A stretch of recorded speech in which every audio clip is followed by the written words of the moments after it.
సీరియల్లో సినిమాలో నటించాలనుకుంటున్నారా? అయితే వెంటనే మా యాక్టింగ్ స్కూల్లో జాయిన్ అవ్వండి.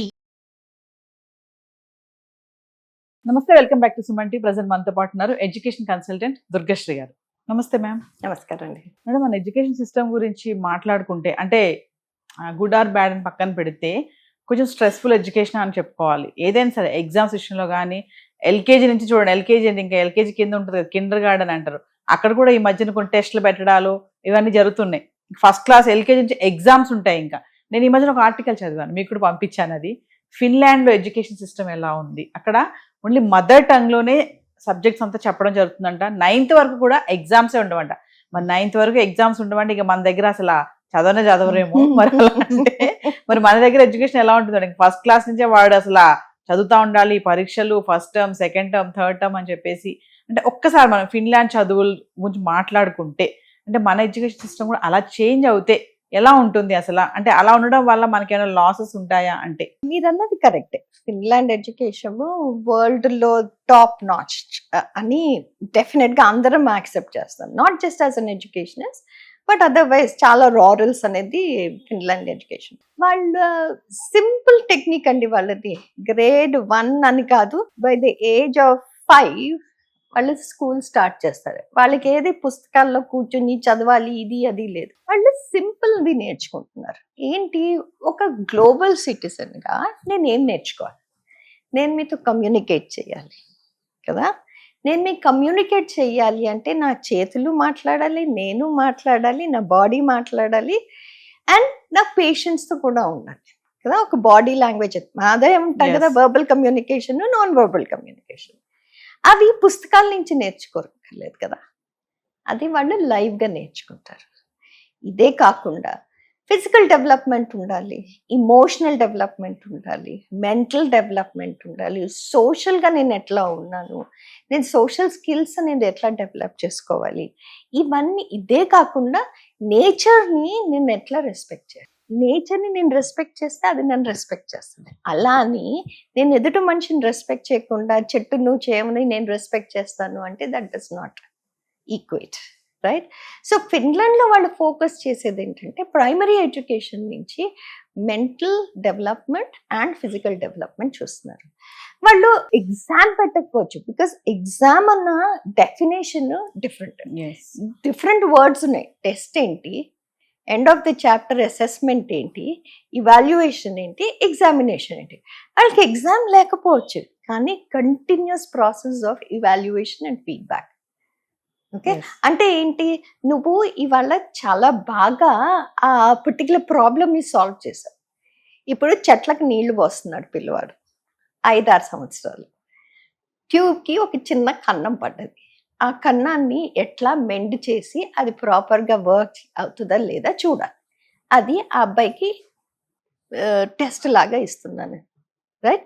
దాంట్లో ఏమైనా రాత ఏమీ లేదు కదా, అది కామన్ సెన్స్. వెళ్ళి ఒక టేప్ తీసుకురావాలి. ఆ టేప్ ఎక్కడుంటుందో తెలియాలి, ఎలాంటి టేప్ వాడాలో తెలియాలి, సిజర్స్ ఎట్లా వాడాలో తెలియాలి, నాకు హెల్ప్ కావాలా లేదా, నాకు అడల్ట్ సూపర్విజన్ కావాలా లేదా, ఇవన్నీ ఎవరు డిసైడ్ చేస్తున్నాడు?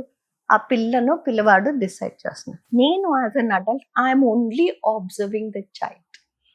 Is this possible? It is possible. కాకపోతే మనకేంటి, ఒక సిజర్స్ ఇవ్వాలంటే పిల్లలకి అమ్మ గుచ్చేసుకుంటారేమో భయం, రైట్? ఎప్పుడన్నా మనం కత్తి ఇచ్చి చూసామా పిల్లలకి, చిన్నపిల్లలకి అమ్మో ఎక్కడ కోసేసుకుంటారో భయం కదా. సో ఓకే, ఇప్పుడు కోసుకుంటారు, వాళ్ళే నేర్చుకుంటారు కదా. అలా ఏమి వేళ్ళు కోసేసుకోవటం కాదు కదా. నేర్పించాలి అంటే మనం కొంచెం రిస్క్ తీసుకోవాలి. కొంచెం చేంజ్ అవుతుంది, మరీ అంత చేంజ్ అవ్వట్లేదు మన ఎడ్యుకేషన్ సిస్టంలో. బికాస్ కొత్త ఎడ్యుకేషన్ పాలసీనే చెప్తుంది మీరు ఎగ్జామ్స్ కంటిన్యూస్గా పెట్టక్కర్లేదు, కాకపోతే ఇవాల్యుయేషన్, వాళ్ళని కాన్స్టెంట్గా ఇవాల్యుయేట్ చేస్తూ వాళ్ళకి ఫీడ్బ్యాక్ ఇస్తూ ఉంటుందండి. అది బుక్లో ఉంది, మనకి మన పాలసీలో ఉంది, కాకపోతే అది ఇంప్లిమెంటేషన్కి వచ్చే కానీ ఎగ్జామ్ అనొచ్చు. ఎగ్జామ్ అన్న డెఫినేషన్కి అసెస్మెంట్ అన్న డెఫినేషన్కి చాలా దూరం ఉంది. ఆ మీనింగ్సే డిఫరెంట్ ఉన్నాయి. బట్ మనోళ్ళు ఏంటి, ఆ రెండు కలిపేసి ఇంకొక కిచడీగా తయారు చేసుకోవాలి. మీరు అన్నారు కదా 9th వరకు వాళ్ళకి ఎగ్జామ్ లేదు అని, కాకపోతే కాన్స్టెంట్గా వాళ్ళకి ఏదో ఒకటి నేర్చుకుంటున్నారు. బుక్స్ ఉన్నాయి, వాళ్ళు 7th వచ్చేంత వరకు బుక్స్ ఉపయోగించవలసిన అవసరం లేదనిపిస్తుంది వాళ్ళకి. దాని తర్వాత మెల్లిగా కాన్సెప్ట్స్ నేర్పిస్తున్నారు. ఎందుకు హ్యాండ్స్ ఆన్ ఎక్స్పీరియన్సే కాదు, థియరీ కూడా నేర్చుకోవాలని కొంచెం నేర్చుకుంటున్నారు. 9th వరకు వాళ్ళు ఏ ఎగ్జామ్స్ రాయరు, ఓన్లీ మెట్రికులేషన్ 10, 11, 12. అది కూడా ఎందుకు, యూనివర్సిటీకి వెళ్ళాలి పిల్లలు, అందుకు కెరియర్ పరంగా వాళ్ళు నేర్చుకోవాలి కదా. అందుకని వాళ్ళు మెట్రికులేషన్ లో ఎగ్జామ్ రాయవలసి వస్తుంది. అంతవరకు వాళ్ళు ఏంటి, by the end of 9th grade వాళ్ళు ఈ టాపిక్స్ అన్ని నేర్చుకుని ఉండాలి, ఈ స్కిల్స్ అన్ని నేర్చుకుని ఉండాలి. అప్పుడు కానీ వాళ్ళు 10th కి ఎగ్జామ్ రాయలేకపోతారు. అంటే ఎంత సిస్టమ్ ఇన్నోవేట్ చేసుకుంటూ వెళ్ళాలి, ఎంత స్ట్రాంగ్ గా ఉండాలి curriculum, that to the end of grade 9 the child is ready to get in to year 10. ఇంకా మదర్ టంగ్ లోనే ఎడ్యుకేషన్, చదువులు కూడా మాతృభాషలోనే. ఇక మన దగ్గర అయితే అసలు మదర్ టంగ్ ఇప్పుడు ఎక్కడ ఎవరికి, తెలుగు మాట్లాడే వాళ్ళు తక్కువ, రాదు అసలు తెలుగు అంటే. మరి ఇక మదర్ టంగ్ లో ఆ లాంగ్వేజ్ లో చదివిస్తే ఇంకా అసలు ఎలా ఉంటుంది మేడం? మనకి ఒక పెద్ద అడ్వాంటేజ్ అండి ఇండియాలో. నా స్టోరీ నేను మీకు చెప్తాను. నేను మిడిల్ ఈస్ట్ లో చాలా సంవత్సరాలు పనిచేసిన తర్వాత ఆ తెలుగు నాలుక తిరగటం మానేసింది. నేను మాట్లాడితే అందరూ బాబాయ్ ఏంటి తెలుగు అన్నట్టు తయారయ్యాను నేను. అంటే ఏంటంటే some other language is over pouring my intelligence, right? కాకపోతే మెల్లిగా మళ్ళీ వెనక్కి ఒక స్టెప్ వెనక్కి తీసుకుని నేను ఎందుకు తెలుగులో మాట్లాడలేకపోతున్నాను, నేను మాట్లాడలేకపోతున్నాను కానీ నా ఆలోచన నా మాతృభాషలో లేదా. అప్పుడు మెల్లిగా ఆలోచించడం లేదు, నాకు ఎవరి మీద కోపం వచ్చింది, నేను ఎవరినన్నా తిట్టాలి, నేను అది ఫస్ట్ నా బుర్రలో తెలుగులో తిడుతున్నానా, హిందీలో తిడుతున్నానా, ఇంగ్లీష్లో తిడుతున్నానా? నేను ఫస్ట్ తెలుగులోనే తిడుతున్నాను. నాకు ఫస్ట్ ఏదైనా ఆలోచన అంటే నేను బుర్రలో థాట్ ప్రాసెస్ ని నేను డివైడ్ చేసుకుంటూ వెళ్తుంటే ఒక్కొక్కటి నాకు ఏ లాంగ్వేజ్ లో ఆలోచిస్తుంది, నేను తెలుగులోనే ఆలోచిస్తున్నాను. సో మనకి బై బర్త్ ఒక లాంగ్వేజ్ తో పుడతాం మనం, అది మనకి మాతృభాష అనేసారు. మాతృభాష ఒకటే కాదు కదా, పేరెంట్ భాష కూడా అవ్వచ్చు కదా, లోకల్ భాష కూడా అనొచ్చు కదా. ఇక్కడ ఎంతో మంది ఉన్నారు తెలుగు కాని వాళ్ళు, వాళ్ళు ఎలా నేర్చుకున్నారు, అది వాళ్ళ పేరెంట్ లాంగ్వేజ్ కాదు, మదర్ లాంగ్వేజ్ కాదు, మదర్ టంగ్ కూడా కాదు, అది లోకల్ లాంగ్వేజ్. సో మనము ఏ ఎన్వైరన్మెంట్ లో పెరుగుతున్నామో ఆ లాంగ్వేజ్ మనం నేర్చేసుకుంటాం కదా. అది ఫస్ట్ సర్వైవల్ మనకి. అది రాకుండా నేను ఇంగ్లీష్ లోనే మాట్లాడతాను అంటే అది సమంజసం కాదు. పోనీ అది నేను నార్త్ నుంచి సౌత్కి వచ్చాను, సౌత్ నుంచి నార్త్కి వచ్చాను, వెళ్ళాను. నాకు ఓన్లీ మీన్స్ ఆఫ్ కమ్యూనికేషన్ ఏంటి, లాంగ్వేజ్ కదా. నాకు హిందీ రాలేదు అంటే ఇంగ్లీష్లో మాట్లాడతాను. అదే నార్త్ నుంచి సౌత్కి వచ్చినోడు వాడికి ఎవరికి తెలుగు తమిళ్ రాకపోతే ఏ లాంగ్వేజ్లో మాట్లాడతారు, హిందీ అన్నా ఇంగ్లీష్ అన్నా. అట్లాంటి సిచ్యువేషన్లో ఇట్ ఈస్ డిఫరెంట్. బట్ ఇంట్లో నానమ్మ అమ్మమ్మ అందరూ ఉంటారు, తల్లిదండ్రులు ఉంటారు, వాళ్ళందరూ తెలుగు ఫ్యామిలీ నుంచే వచ్చారు, బట్ వాళ్ళు ఇంగ్లీష్లోనే మాట్లాడుకుంటారు. That is so unfortunate. నేను ఎందుకు ఇంత స్పెసిఫిక్గా అంటున్నానంటే మనకి తెలుగు అనే కాదు మాతృభాషలో అడ్వాంటేజెస్ చాలా ఉన్నాయి. ఒక ఫార్మేషన్ ఆఫ్ ది ఐడియా. ఇప్పుడు మీరు యూనివర్సిటీలో తెలుగు స్పీకింగ్ వాళ్ళే మీకు, ఇప్పుడు మీరు నార్త్ ఢిల్లీకి వెళ్ళారు, యూనివర్సిటీలో మీరు చదువుతున్నారు, అక్కడ తెలుగు నువ్వు కూడా తెలుగులో మాట్లాడతావా అన్న రియాక్షన్ వస్తుంది. అక్కడ ఒక చిన్న తెలుగు గ్రూప్ ఫామ్ అవుతుంది. అంటే ఏంటి, కమ్యూనికేషన్ డెవలప్ అవ్వలేదు, అక్కడి నుంచి ఐడియాస్ రాలేదు, అక్కడి నుంచి not just about presentation skills వస్తాయి, థాట్ ప్రాసెస్ వస్తాయి. ఆ నలుగురు తెలుగు వాళ్ళు మీరు కలిసినప్పుడు వాళ్ళు సేమ్ మీ డిపార్ట్మెంట్ నుంచి అవ్వక్కర్లే కదా. మీరు జర్నలిజంలో ఉంటే ఒక లిటరేచర్ దాంట్లో ఉంచొచ్చు, ఎన్ని ఐడియాస్ వస్తాయండి. మనం మాట్లాడితేనే కదా అది తెలిసేది. ఇంకోటి మీరు అసలు ఇది ఎప్పుడైనా ఆలోచించారో లేదో, మన మూల స్థానం ఎక్కడుందో అక్కడ చాలా పాజిటివ్ ఎనర్జీ ఉంటుంది.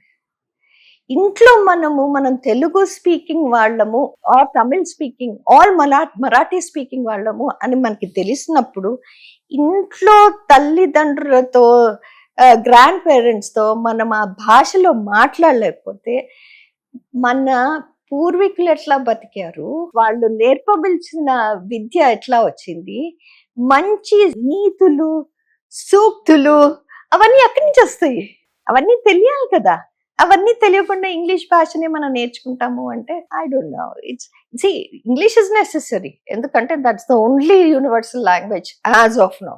అది ఎట్లయినా నేర్చుకోవాలి, but every language has importance. So Telugu అనే కాదు, ఏ లాంగ్వేజ్ అన్న మాతృభాష is one of the most important aspect of school life.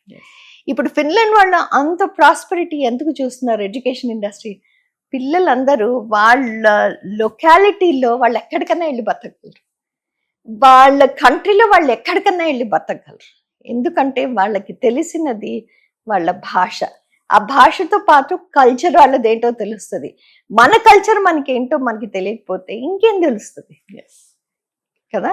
So మాతృభాష, parent language or local language చాలా ఇంపార్టెంట్. అది ఎక్కడి నుంచి స్టార్ట్ అవుతుందంటే స్కూల్ నుంచే స్టార్ట్ అవుతుంది. నేను అంటలేదు అందరు తెలుగు మీడియంలో చదువుకోండి, హిందీ మీడియం, ఇంగ్లీష్ ఎవరు, నేను అది అంటలేదు.